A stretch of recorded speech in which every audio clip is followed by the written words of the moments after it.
when you look up at the sky, it seems we're separate from it. When you look at the universe, you think you're separate from it. But you, I, Charlotte, all this equipment, everything that we see, touch, is the universe. All the elements that a human is made of, the earth is made of, is the universe. So we are the universe, right? We are not part of it, we are it. Because there is no separation between the universe and us. Welcome to the Mindfulness Experience podcast. I'm Keith Fiveson, your host. On this show, I had the pleasure of speaking with Matthias Schmitt. He's an avid solar eclipse chaser and astronomy educator who's been involved in astronomy outreach for over 10 years, teaching kids and adults about the wonders of space. Matthais had a thriving career in financial services, then was the executive producer of the Space Racers TV show. But after a solar eclipse, he decided to chase the stars and complete his graduate certificate in astronomy from Swinburne University. He is currently working on his Master's of Science in Astronomy. He works for the National Park Service and runs a thriving stargazing company near Zion, Utah. On this show, Matthais offers his insightful perspectives on how the stars connect us to the mysteries of the cosmos, galaxies millions of light years away, and our celestial neighborhood. But more importantly, how they connect us nearby to each other by opening us up to transform our perceptions about all human beings. I love this show. I love speaking with Matthais. I hope you enjoy it. Here's Matthais.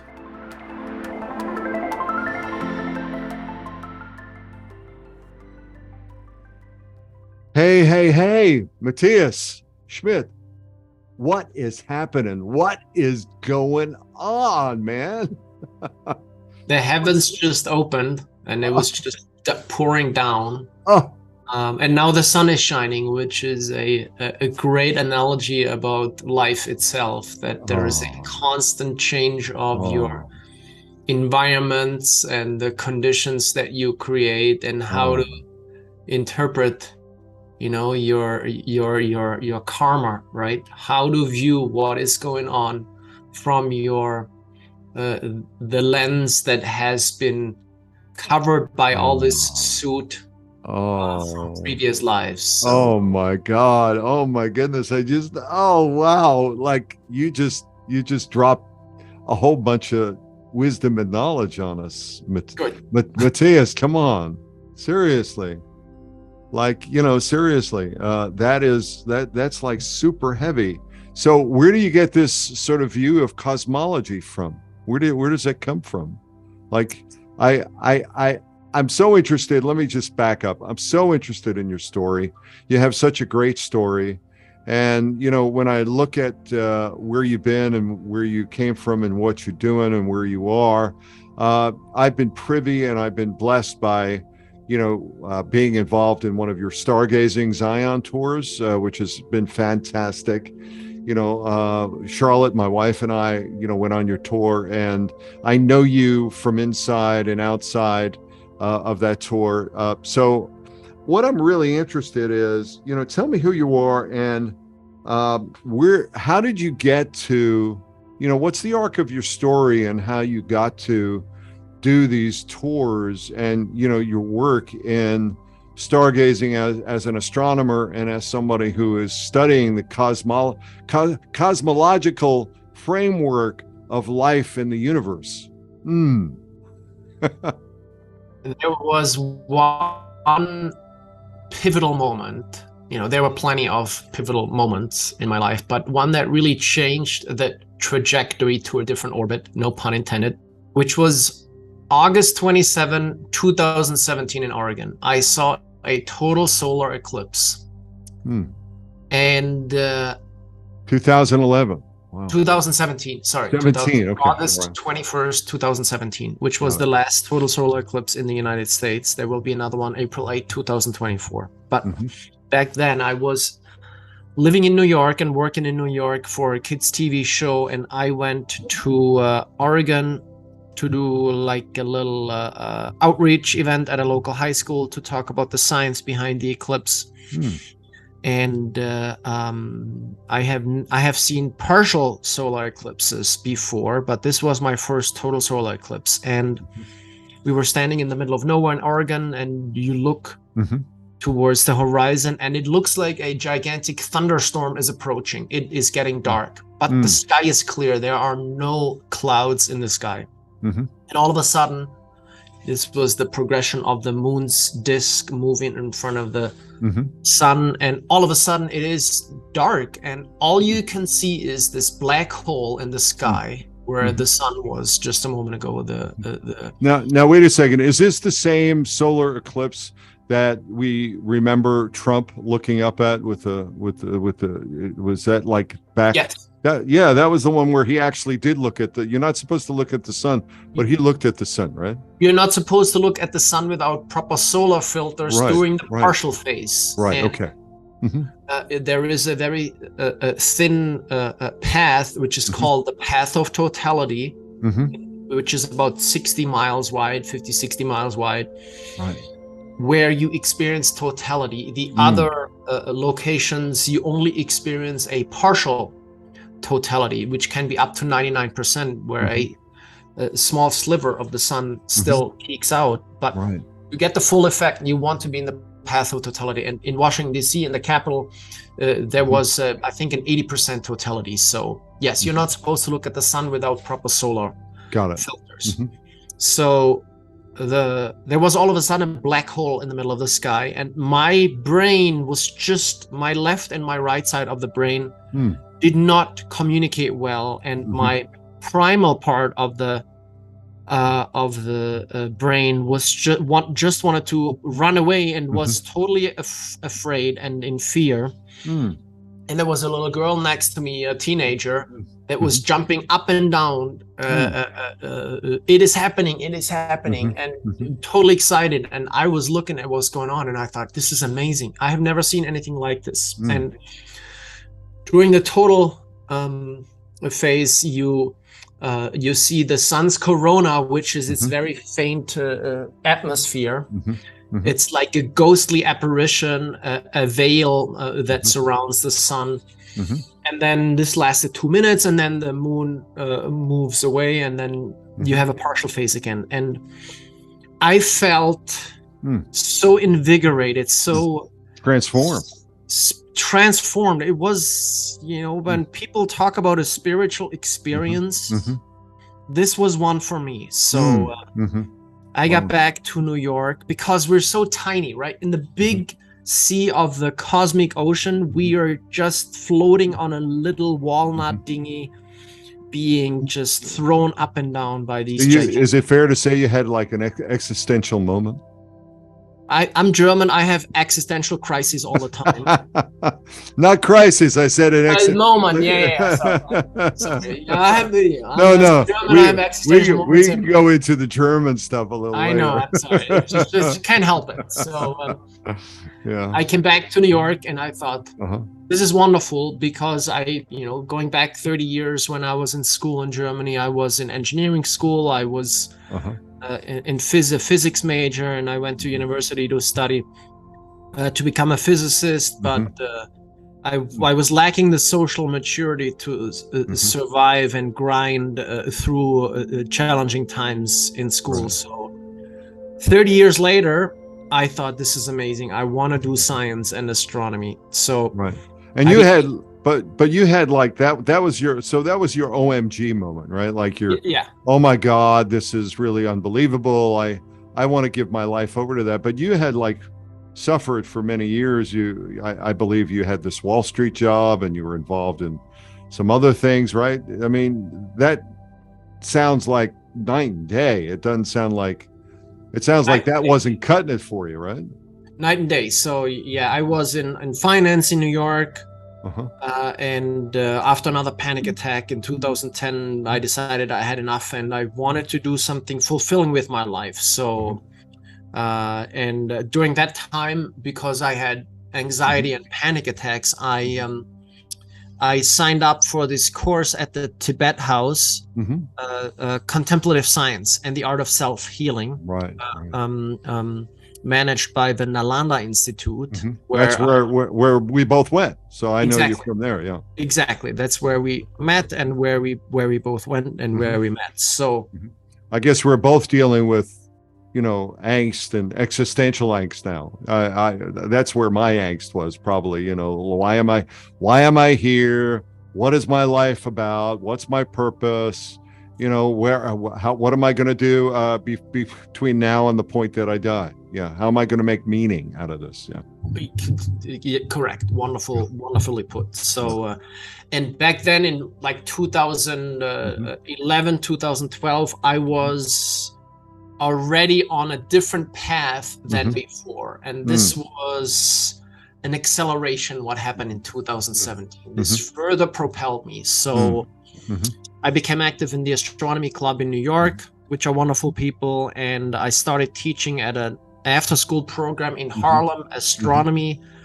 And I signed up for my master's in astronomy at Swinburne University in Australia. Wow. So you had like this OMG moment that changed your life. It changed the trajectory of your life, and because I have to say, I mean, people don't know where we're going in terms of our conversation, but my wife and I had met you in Zion National Park in Utah, and we had literally ourselves one of those OMG moments, and we hadn't had the kind of, lunar eclipse, solar eclipse kind of capability that you did. I mean, you had that moment. So here you are, you go back to school, and then you're here in New York, and then you kind of just say, I'm going to become an astronomer. Is that what happens?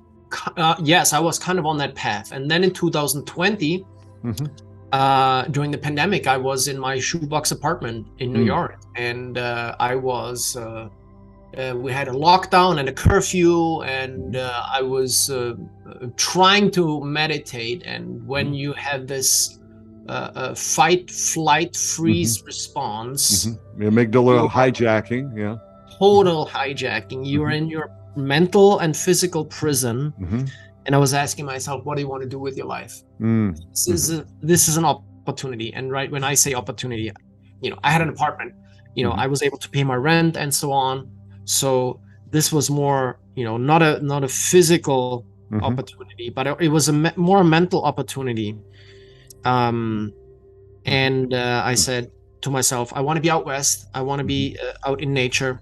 And I've been in New York for 15 years at that point, and I want to do astronomy or science. Wow.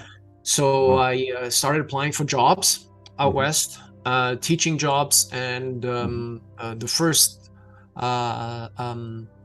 resume. So I have a friend who's a graphic designer in Argentina who I met at the total solar eclipse in Argentina in 2019. Wow. So I asked him to design my resume, which he did. And when he sent me the first draft, I started crying because I thought, if I can't get a job with this resume, I will never get a job. So, there's another connection, meeting someone in the solar eclipse.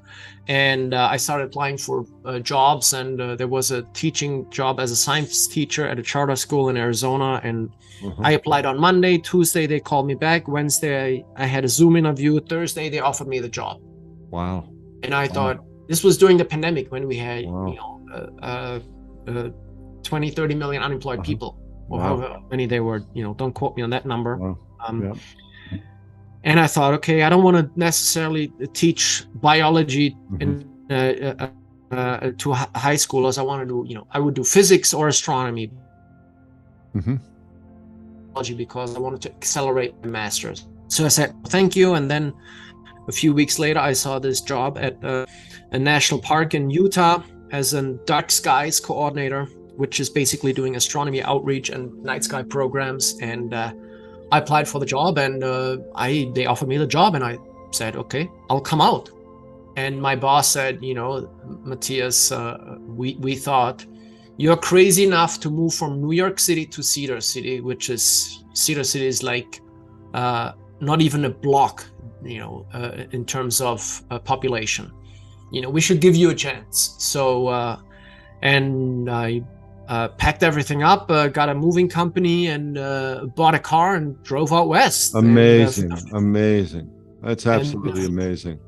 That's so the first night, I left New York on a Saturday afternoon after the move was packed everything up, drove across the George Washington Bridge, and did not shed a tear. I was grateful that I had the experience in New York, and I didn't know where I was going to stop the first night. So I saw on the side of the road, driving through Pennsylvania, this sign for Punxsutawney. Punxsutawney Phil, yeah. Punxsutawney Phil, Groundhog Day, the typical quintessential Buddhist movie. And I thought, this is my favorite movie. I got to stay there. So I stayed in Punxsutawney at the Groundhog Inn, and I saw Phil the next morning. And it's like Bill and Murray in the movie, right? He has this strange view of how to use this day after day to get into Andy McDowell, great movie, Pursuer, great movie. And then all of a sudden, he doesn't want to live anymore because it's not working, and then he's trying to kill himself. Same old, same old. Same old. And then he realizes what he needs to do, and which is what he does. Needs to change his life. Needs to change the story. Change the story with his conditions, and change the story, change your life. He had the great aspiration, and I'll come to this in a moment. He had the great aspiration to eliminate the suffering of other people. Right? He was helping these old ladies with the flat tire. He caught this little kid that was falling off the tree. He was trying to help the homeless person. His insurance agent, Nat Ryerson, so he's helping every single person that he can.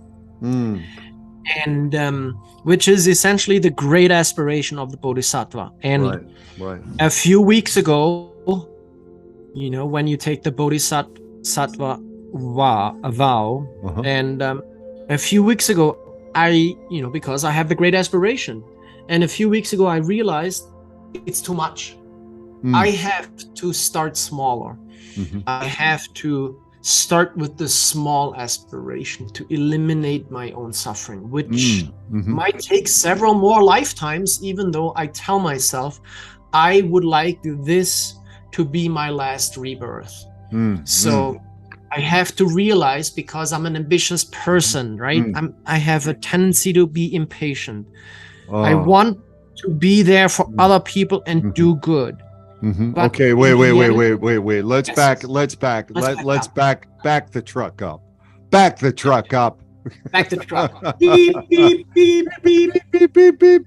So like, okay, wait, because I think what we did was we sort of went into the metaverse somewhere, or we went into the universe somewhere. So like, backing it up, like, here you are. We went from Punxsutawney Phil. We wind up over in Utah. We wind up and we wind up working with the National Park Service, and you start like saying, okay, hey, I'm going to go ahead and spread the word. I'm going to go ahead and let other people see what I see. And you create this thing called Stargazing Zion, right? I mean, you create that, and you have that opportunity to do that.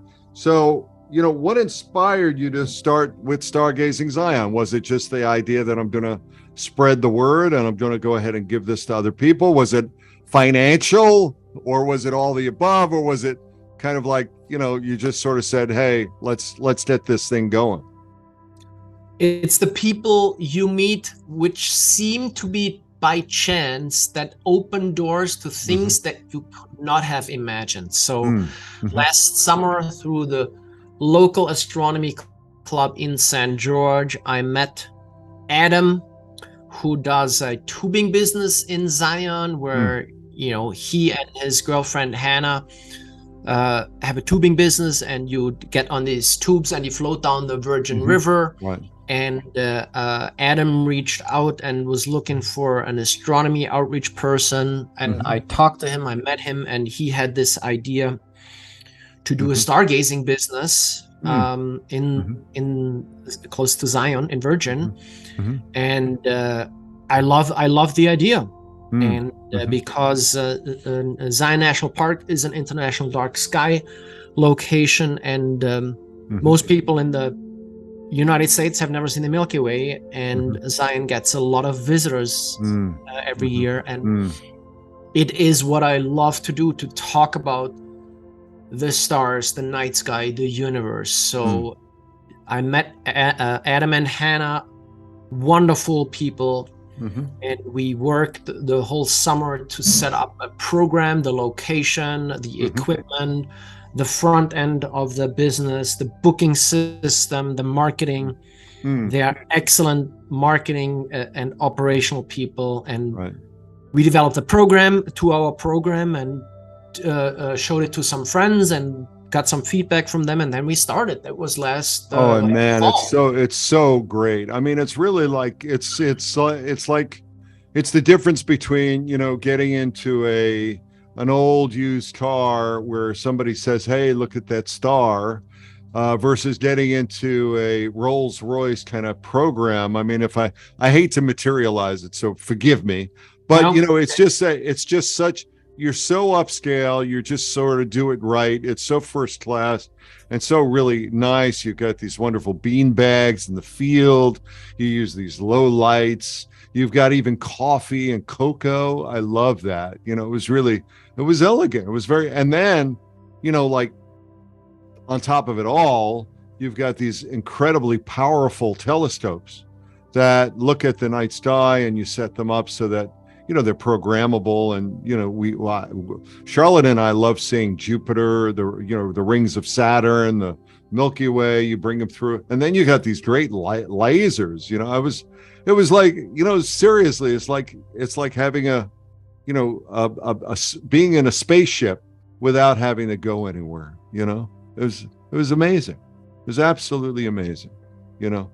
So do you get a lot of people that react the same way? Do you get a lot of people that react the same way I do? Seriously? What? Yeah, I am still surprised in the most wonderful way. Some people say, this is one of the I came to Zion just for this. This is one of the best things I've done in my life. This is amazing. And it's wonderful to hear these things, because I see this every night.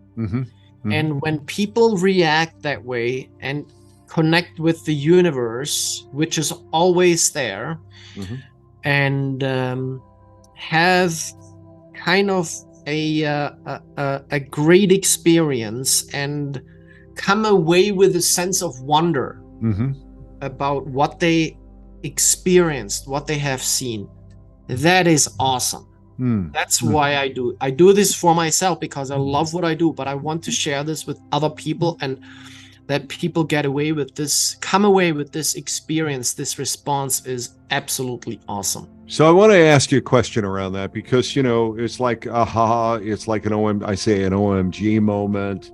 You know, we started talking about this, you know, you dropped some knowledge in terms of, I said, what is happening, what's going on? And we kind of went into the depths of, you know, the idea of the cosmology, if you will, about, you know, the beginning, the end, the eternal, whatever. I don't know where I'm going with this, but I guess my question to you is, what is it that makes it so incredible? Why? I mean, all we're doing is looking up at the sky. So what do you think it is?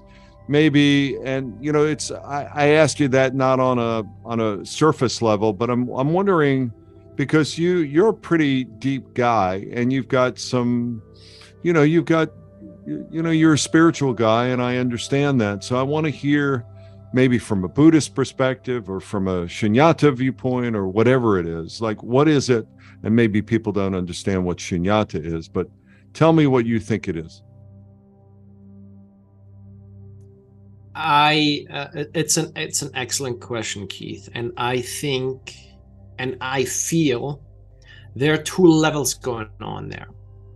One is the physical and the material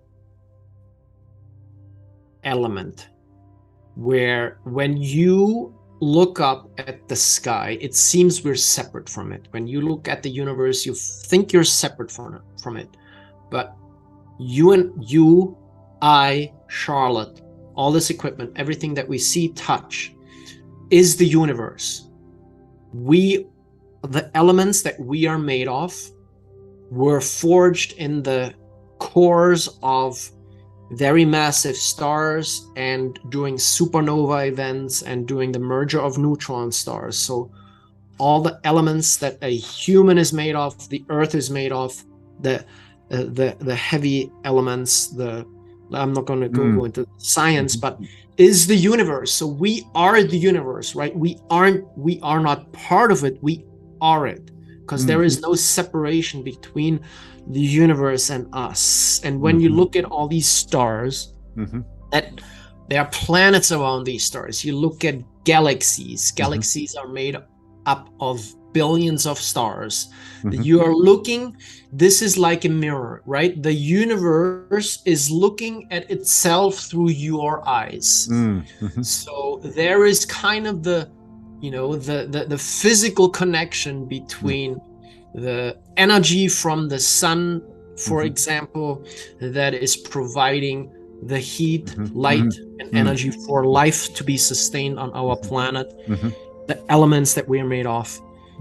We are the universe. So from a scientific or for physical, that's one thing. You also look at the past, right? You look at the past, because the speed limit of the universe is the speed of light, and light takes time to get to your eyes. And when you look at stars, you see. So what are stars? Are they universes or galaxies or I mean, when I look at the galaxy, that's one thing. If I look at our universe, that's another thing. So what we're looking at in stars is we're looking at multiple universes. Yeah. So a star is like the sun. Right. Okay? And a star is like the sun. Right. And then when you look at our Milky Way, that is hundreds of billions of stars, gravitationally bound to each other. At the core of a galaxy, you have a supermassive black hole, a concentration of stars, and that is the Milky Way. Then you look at other galaxies, which are like our Milky Way galaxy, again, which are hundreds of billions or even more stars gravitationally bound. So the universe is made up of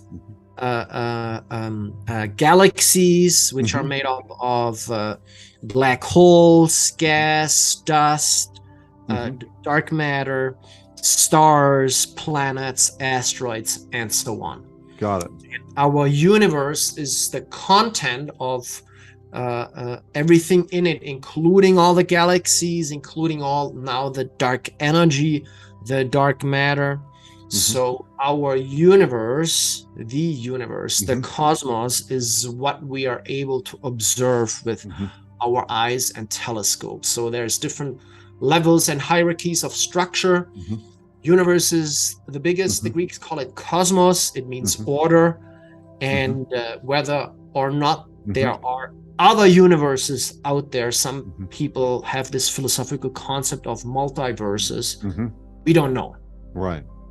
So our galaxy, when we think of our galaxy and then we look up in the stars and we see all these other galaxies, right? Yes. Then, I mean, there's a flip out moment where you kind of go, oh, well, there are planets that are going around those suns, and there are potential people that are going or that are looking at us that are wondering, oh, where are they and how far are they? And so there is this recognition and awe of just how small we are within the construct of the universe, where we see all these other galaxies and we see all these other, all these potential planet, all these life forms that we don't even know. So there is this sense of wonder, right? It's really kind of a holy moment of sorts, yeah.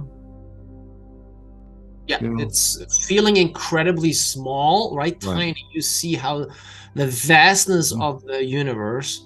So, and then you wonder, or not, gosh, I'm tiny. What in the big scheme of things are really my problems, right? And where are we coming from? Where are we going? Some of the most fundamental questions that a human can ask. And then, right, the transition to the spiritual from the physical to now these questions. What am I? How did I come into existence? Where am I going? What am I doing? That is the spiritual, almost unanswerable question that people can occupy themselves with for their whole life.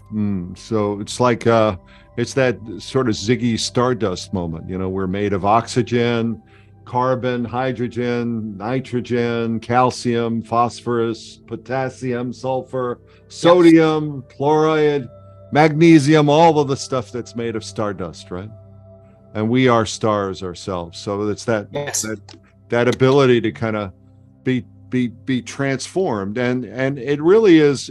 I mean, so when we talk about the heavens, you know, I mean, when you look at all the faiths out there, and I want to like drop down to a sacred moment, right? Because there is this moment of sacredness that is ineffable, you know, that you there are no words for it, you know, and you do have that moment. How do you think that we've lost that or need that in the everyday? Do you think we still have that sense of awe and wonder? And, you know, I know you went out there, you know, where you've got this dark sky. I mean, we're losing some of that now, and I'm wondering what your thoughts are, and, you know, where is our need to go ahead and really kind of, you know, not lose our sense of nature, who we are, because this is really, you know, who we are. I mean, between the cell phones and the TVs and the lights of Broadway, you know, people have kind of lost their center in some respect. We always will have a sense of wonder. It's these things are never gone. They're just lost for a while. When people come out and they have this sense of wonder that they've always had, because we all were once children who had a sense of wonder about everything. And it's not different. We're still these kids, this insanely curious species. And to reconnect with this is an opportunity to think about how we can make this potentially available to more people. And light pollution, or preserving the darkness of the natural resource, the night sky, is a worthwhile objective for us to pursue. It illuminates us, pun intended, about the connection that we have with our ancestry, where our previous generations used the night sky as a navigational tool, as a calendar, as a spiritual connection. And it is there for a link to the previous generations that are responsible that we are here in this human form. And preserving the darkness of the sky is one of the most simple things that we all can do, with just using proper light shielding, with turning off the light if we don't use it. And but changing these little things, which are very ingrained, is one of the hardest things to do. The things that we do every day that are in the subroutine, that we do subconsciously, not even thinking about them, like brushing our teeth, to say, okay, my light's on. If I turn off a light, we can save energy, we can maintain the darkness of the sky so that everybody can enjoy this for free.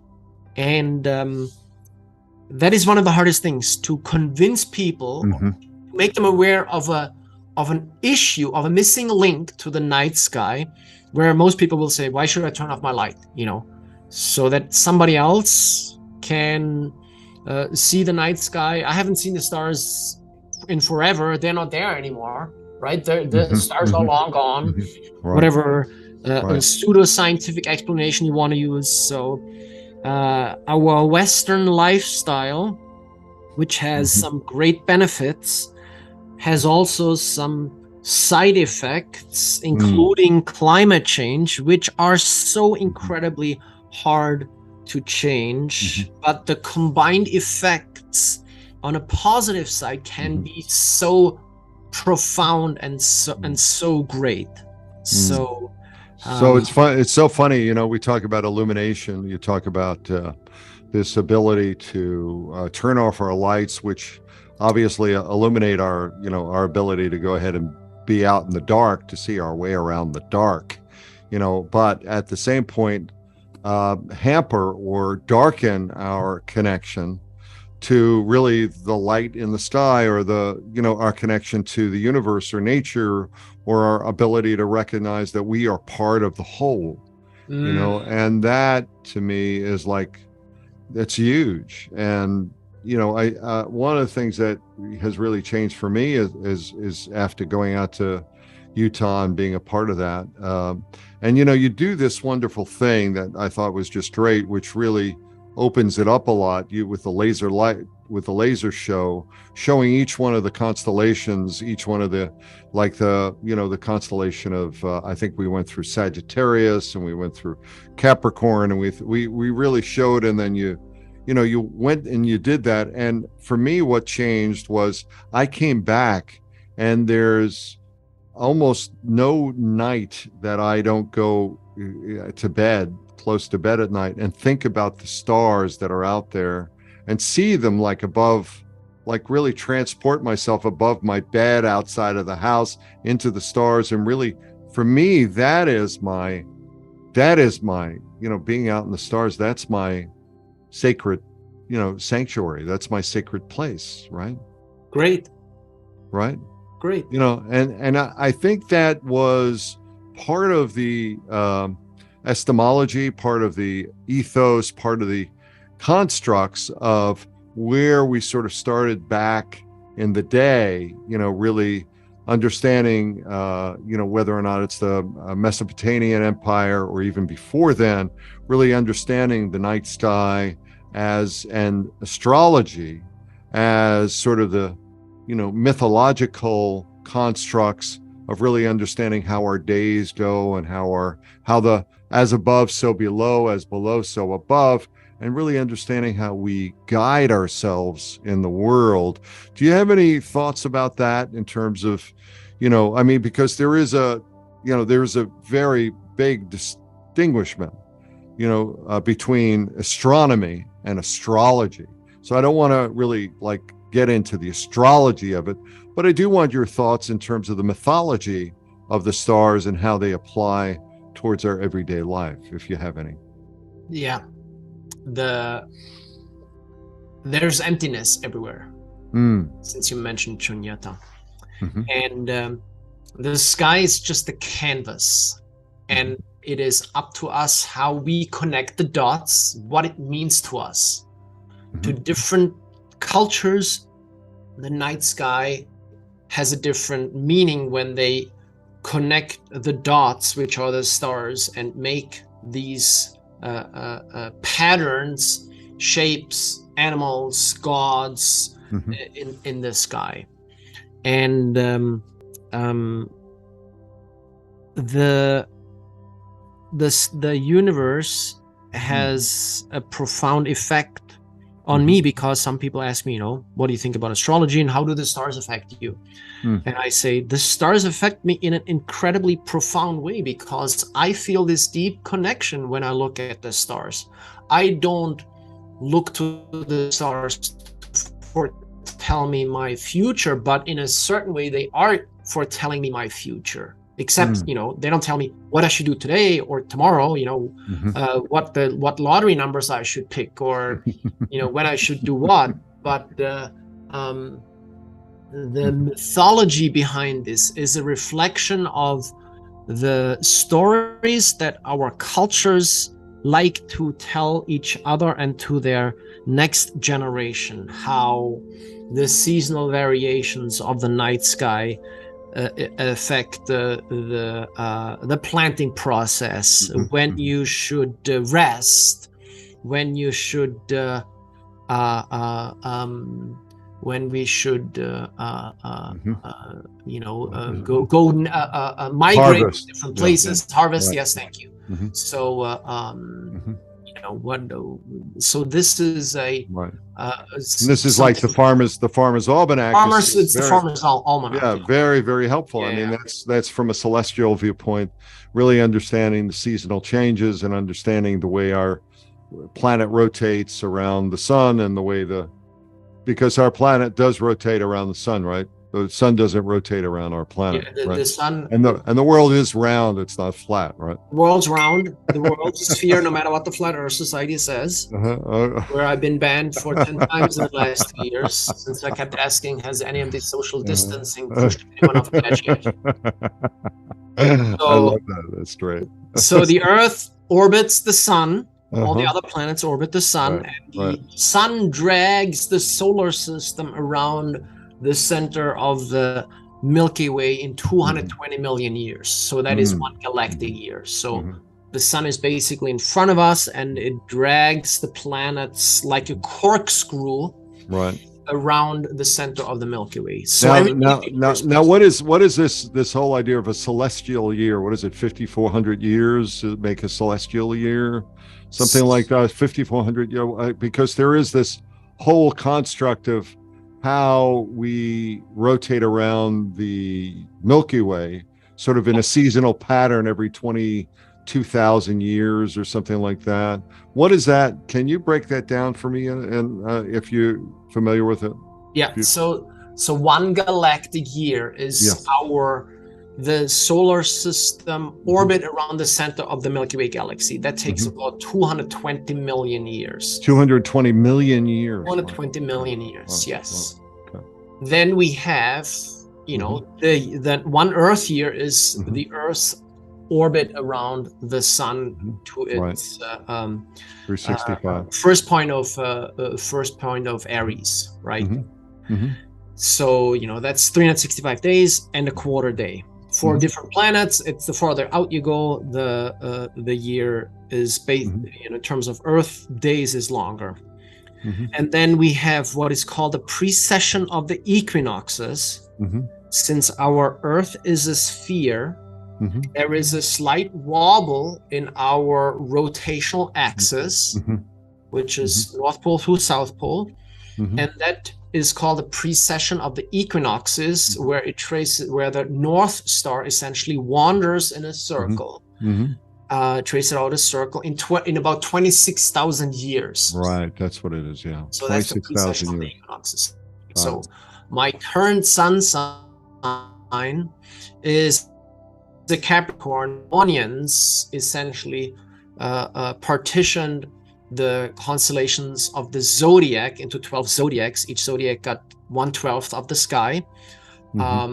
I would have been an Aquarius, but because of the precession of the equinox, since the Babylonians, I'm a Capricorn today. So my Vedic, or my sun sign, if you follow this process, is a Capricorn, because today in January, on my birthday, the sun is in Capricorn. Oh, see, no, I think you're an Aquarius. I make bets that you're an Aquarius, especially given the fact that you're so much into the celestial bodies and so much into understanding the stars. So, I'll refute that claim, and I change that. I'm going with the Vedic charts anyway. I think the Vedic charts are much more reliable. They really so. But our listening audience has absolutely no idea what I'm talking about, and but maybe they do. I mean, I don't want to, and if they don't, they need to, because this is an important subject that I think we all need to understand the stars, because if we can understand the stars, maybe we could understand ourselves a little bit better. As above, so below. So I just want to ask you one because we're coming close to our time here, and I do want to really get to something that is important. What do you hope that people take away from being with you at Stargazing Zion? And what would your greatest hope be? Because we talked about the whole idea of not being able to change everyone, being able to change yourself. And it seems to me like you're doing, you're changing lives here. Is that like one of your hopes, or are there some more that you might want to kind of surface here? It is my wish to inspire people and give them an opportunity to connect with the night sky again, or for the first time, and wherever they live, whether they live in New York City, Long Island, Chicago, LA, or in the middle of Kansas or Idaho, that they will look up more often and realize this deep connection that we have with the universe and with each other. And that nature is on the time scales that we're talking about, on the astronomical time scales, we're just a little blip, and hopefully find a way to live our lives in a meaningful way. That sounds like some universal consciousness right there. I mean, it sounds like it doesn't really matter what color you are, what faith you are, where you come from, that the universe really provides, and the universe really helps people to wake up to who they are and our overall connection. Absolutely. Doesn't matter where you're from. Doesn't matter where you're from. Has anyone walked away from one of your Stargazing Zion evenings and said, just another, come on, just some more stars, Not yet. Not yet. Yeah. Oh, come on. This is all you got? All you have is some universes to show me? Come on. Not yet. Not yet. But it might come, Yeah. And I'm looking forward to learning. I'm not sure I want that person on my tour. Yeah. I'm sorry. I'm just not. That doesn't. That's funny. I like it. We need humor. We need humor. Yeah. Yeah. Well, so how would people get a hold of you, Matthias? If they want to go ahead and book something and they want to connect in with you. Stargazingzion.com is our website.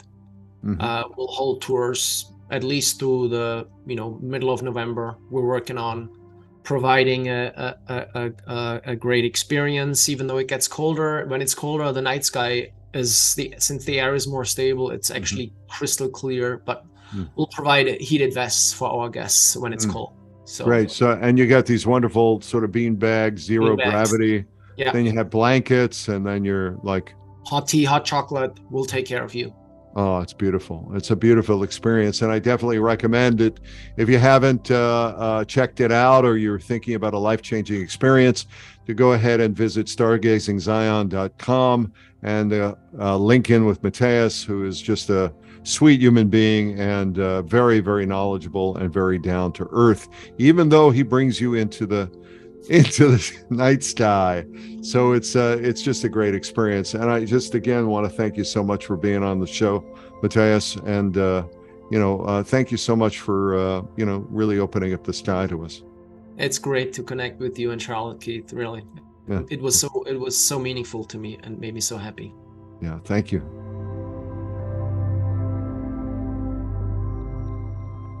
Thank you for being a part of the Mindfulness Experience podcast. I hope you've enjoyed this interesting conversation and the insights from Matthias Schmitt. I hope this gave you some inspiration on how to search the galaxies inside and outside of yourself to see what's happening in the world and to be inspired and aspire towards the great unknown. For more information about Matthias Schmitt or Stargazing Zion tours, go to his website. We have other exciting guests coming up on the next few weeks. So follow the podcast, connect with us, leave us a review, suggest topics. I'd love to hear from you. Connect with me on social media platforms or visit my website at workmindfulness.com. for more information and mindfulness experiences. This is Keith Fiveson. Thank you so much for joining us. See you on the next show. Take care.